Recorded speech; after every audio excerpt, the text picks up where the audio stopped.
Anna Maria Gesualda Antonia Gianetti est née en 1769 et elle est morte en 1837 en Italie. Son père avait repris la pharmacie familiale. Malheureusement, il eut un comportement indiscipliné, aucun sens de l'épargne, il s'endetta au point de perdre tous ses biens. Toute sa vie, il chercha la richesse et ne resta que dans la paresse. La famille est forcée fuir ses créanciers et de partir pour Rome. Anna Maria est obligée de travailler avec sa mère pour aider sa famille réduite à la pauvreté. Anna Maria est délicate et jolie, elle a un doux caractère, on dirait la fille d'un prince et non celle du pharmacien désaxé, disent les gens. Alors qu'il se promène lentement dans Rome, le père Angelo Verardi raconte qu'en posant les yeux sur une jeune fille qui n'est autre qu'Anna Maria, une voix mystérieuse lui dit « Porte attention à cette jeune dame, un jour, je la déposerai entre tes mains et tu devras la conduire à moi, intégralement. Elle se sanctifiera parce que je l'ai choisie pour en faire une sainte. » Un jour, alors que sa maman Santa lui lisait un livre de méditation, elle tomba sur un passage qui faisait allusion au jugement universel. Ce passage impressionna tellement Anna Maria qu'elle éclata en larmes d'amour et d'horreur.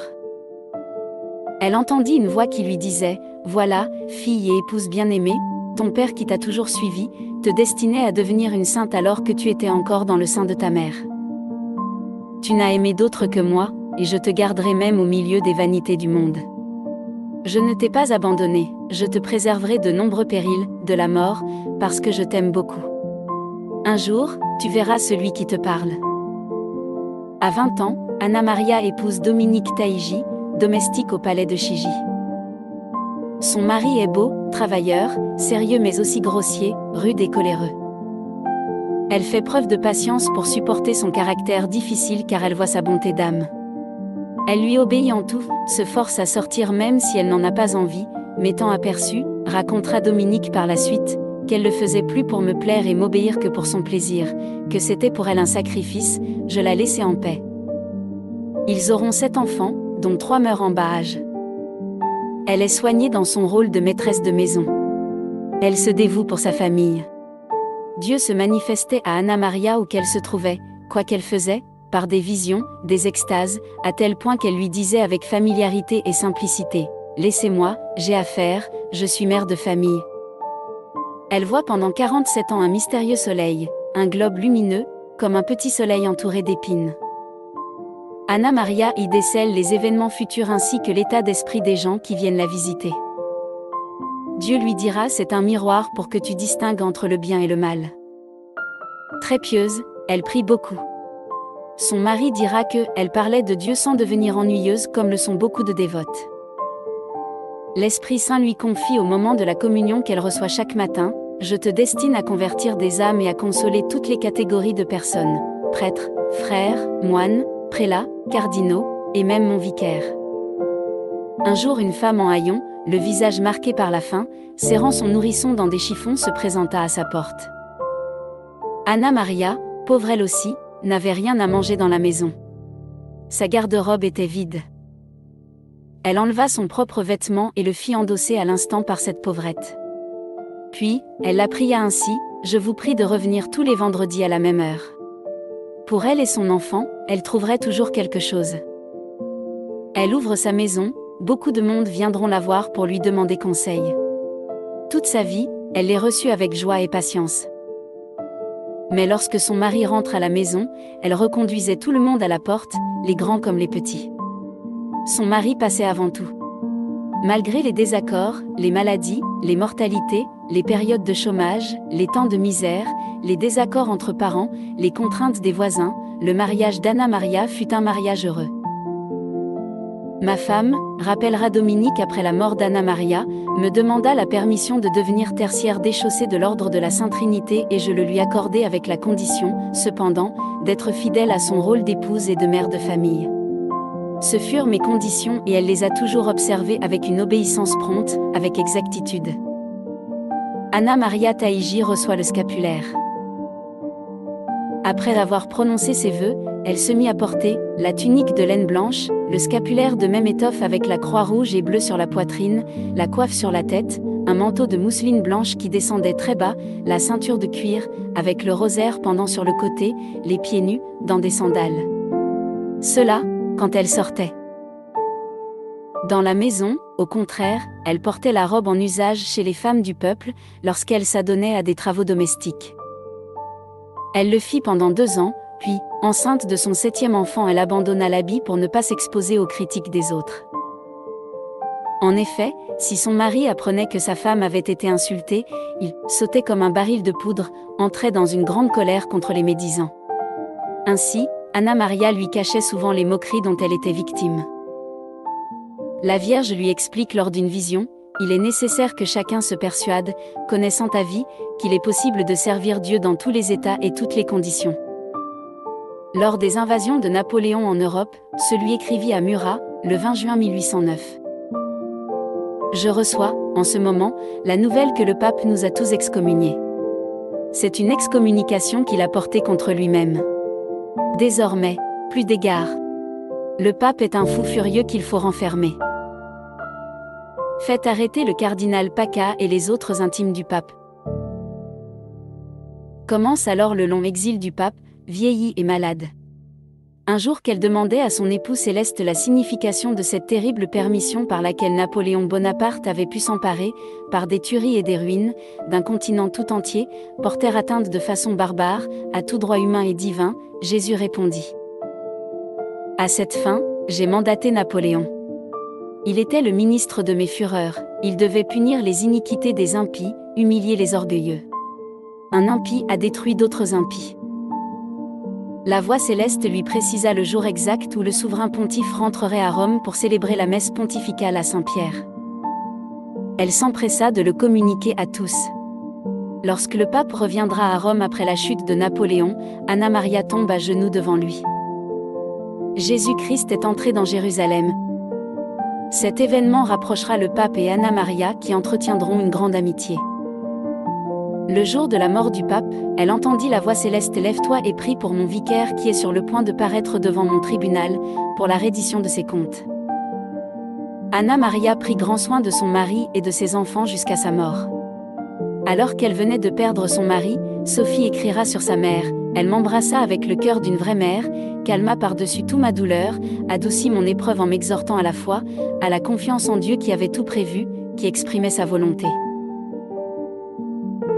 Anna Maria, gravement malade, sentant sa fin prochaine, encore une fois, elle s'adressera à sa fille chérie, Sophie, pour la rassurer: c'est ma dernière maladie, j'en mourrai. Mais ne crains rien parce que je penserai à tous les tiens. Même quand je ne serai plus là, vous serez toujours consolés et préservés.